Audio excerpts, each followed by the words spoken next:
Welcome back to Crash and Edy. I'm Edy. Crash has left us hanging today a little bit. So we'll take that up with him at a later date. But next time he decides to show up, hopefully this isn't a multi-episode fiasco. But you never know with him. Anywho, we got some stuff to take care of today. We gotta talk about Bitcoin just a little bit more, just to make sure that we've covered all our bases. We want to bring you high quality content, and if we screw up or we give you misinformation or anything, we want to just backtrack and make sure you guys get the best information possible. So with Bitcoin, so a couple things we missed. I mean, we didn't really touch on the China versus Bitcoin fiasco. I mean, it's, there's a couple schools of thought. Interesting. Brad Garlinghouse brought this up to Anthony Popliano on a recent interview, actually, about how China really controls over half the hash power of Bitcoin. So that's a little bit of an issue in that, and of course Pomp just denied it pretty vehemently, but just said no, they can't really control Bitcoin. But they could technically, it seems like, control it. And there was a little energy situation. They cut off energy to one of the miners recently. So, when you do control the miners, I mean, it's definitely a factor. So, so there's that's out there. I mean, you can research that and learn more about that, but that's a little bit of an issue with Bitcoin. But apparently the players out there, they don't think it's too much of an issue, and there is starting to be more and more institutional paper Bitcoin. So, and as far as trading the Bitcoin that's out there and whatnot, I mean, the asset's out there, so maybe it's really not a big issue. But another thing is, we didn't talk about really altcoins versus Bitcoin, and there's, that's kind of how the crypto world is now set up, is, and I think it's getting a little bit away from this possibly, but it's still very much, Bitcoin versus the altcoins. And really, altcoins, for people that are new to the space, it's really everything that is not Bitcoin is considered an altcoin. So when you hear that term, I mean, that's all that is. Don't feel like, oh, what are all the altcoins? It's basically everything other than Bitcoin. So, and then we got into nodes a little bit, and I think Crash screwed that one up. Could have been me, though, actually. I think it was me. But anyways, I just kind of had spaghetti in my mouth for that definition of nodes. Basically, nodes is a server. When you hear the term nodes, it's what makes things decentralized and basically spread out throughout the globe, really, for whatever network you're talking about. But a node it's either a server or a group of servers that processes information, basically, is all it is. So, and really, you're as decentralized as how many nodes you have. So if you have, just a couple nodes, you're not really decentralized. I mean, but if you have nodes all over the world and maybe even up in space, you're gonna be much more decentralized and, by definition, just harder to hack, and there's no central point of failure, which is what Bitcoin is. Supposedly Bitcoin is the most decentralized, so that's why it makes it the strongest network, and that's why it's never been hacked. I mean, that's a factor. So, anyways, so yeah, so and then we missed out, one really notable Bitcoin maxi, which is PlanB. So let's have a quick little listen with this. This is a podcast with, again, Pomp with PlanB, and it's pretty good. So definitely we'll link it below and have a listen to it when you can. Just play the beginning for you here.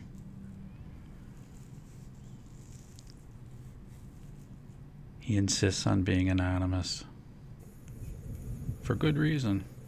All right, guys, bang, bang. A very special treat today. I have PlanB with us. You have become a legend on the internet, sir. So thanks so much for coming on and doing this. Yeah, thank you, Anthony. Thanks for having me. Okay, so many people know you as the Twitter account that took the internet by storm and just started dropping tons of graphs and charts and all of this kind of intelligent analysis of Bitcoin and Bitcoin price, etc. But you actually have a real job, like a day job. Maybe tell us a little bit about your background and then kind of what you do day to day today. Sure, I can go a little bit further than I've done in the past. So I'm a Dutchman, which you might hear. I'm mid-40s, and I'm an institutional investor. So I have a day job. It's a full-time job. Twitter is an evening and weekend project for me. But the investing part is what I do. I have an economics degree and a law degree. Economics in quantitative finance, and a law degree in bank and financial markets law. Actually, my first job was at a dealing room in Germany, where we did AVIX trading, and I got to know all the technical analysis indicators, which was really fun, and there were a lot of them. So. Anyway, so that's PlanB. He's probably one of my favorite Bitcoin maxis. So interesting guy. Love his name, PlanB, because it's just Bitcoin and it's everyone's, it's the alternate plan. So to the new financial system. So it's just kind of, he's definitely listen to that if you get a chance. It's a good interview. Once again, Pomp has amazing guests on, and this is just another great interview. So this is the Bitcoin website, and this is like their official website, bitcoin.org. So I just thought we'd take a look at that. If you want to go to that, that's a pretty interesting website. It's go there, take a look around. It's the original Bitcoin website, and that's the official one, bitcoin.org. So that is that. The other thing we talked about, StarNet, I think I called it, which was Elon Musk's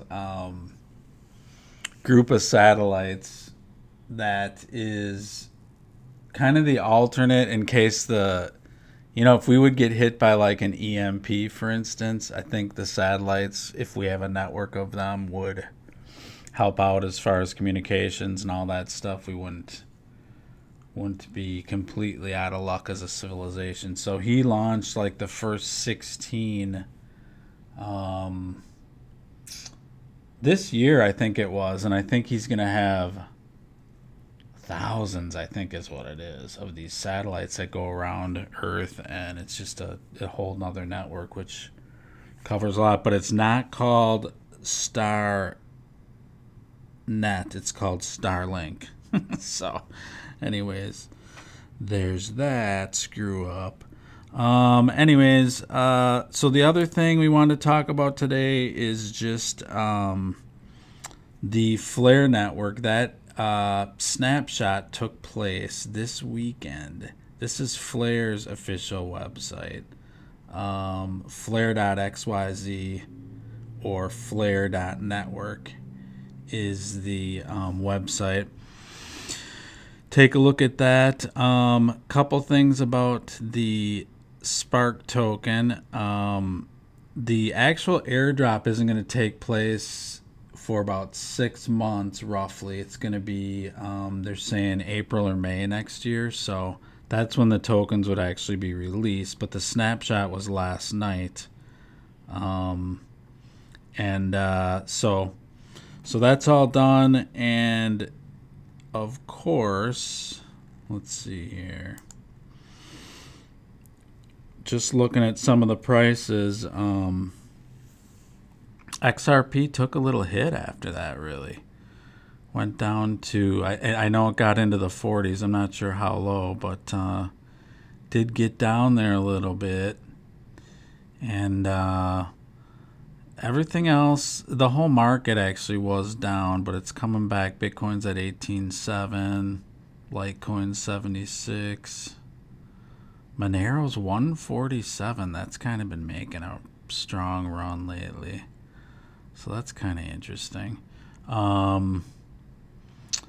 Yeah, and Crash he's got some things to say about the CRO token, so crypto.com.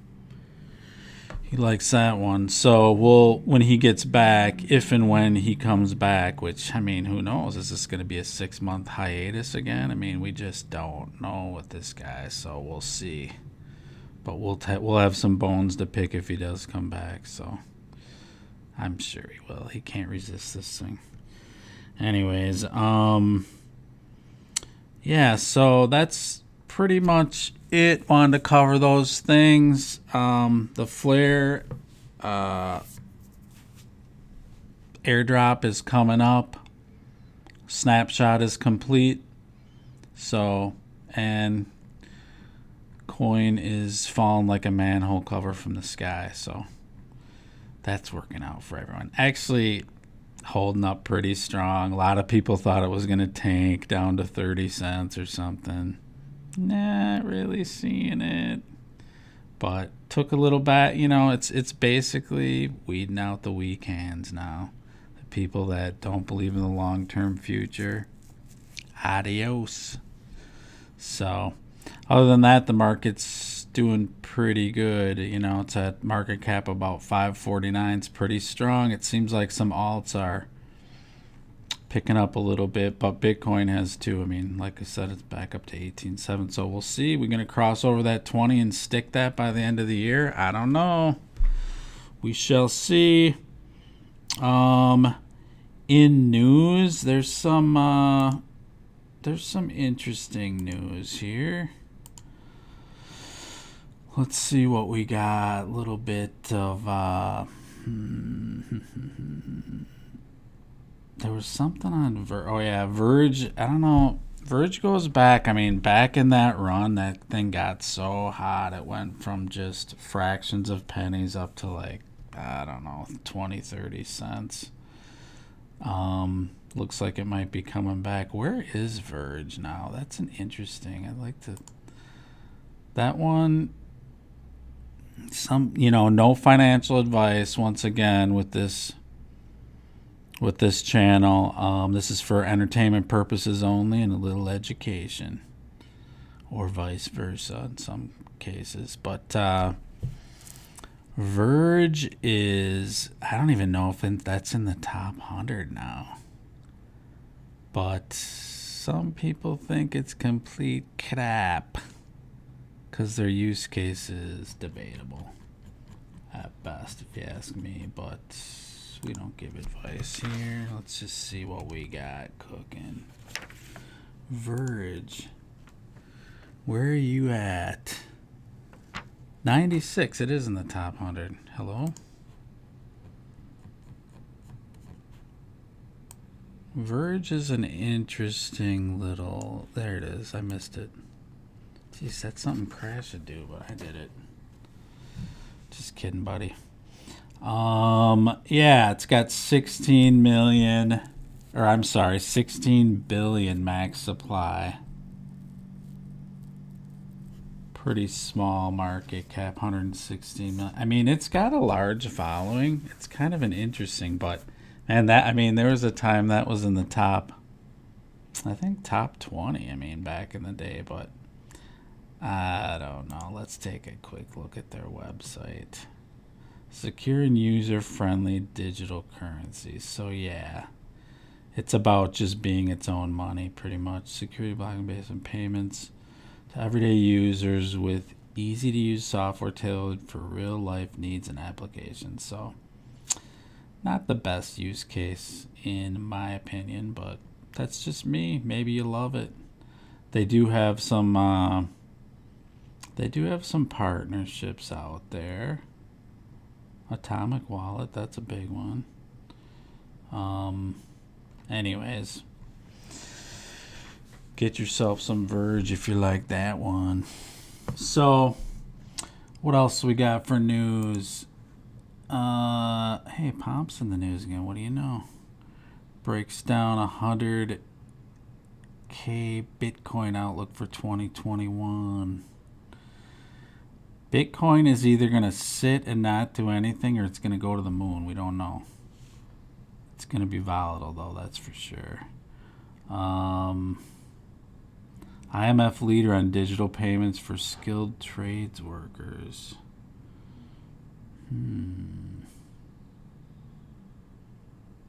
Interesting. Yeah, MicroStrategy. That's Mr. Saylor's company. He completed a $650 million bond sale to finance his next Bitcoin purchase.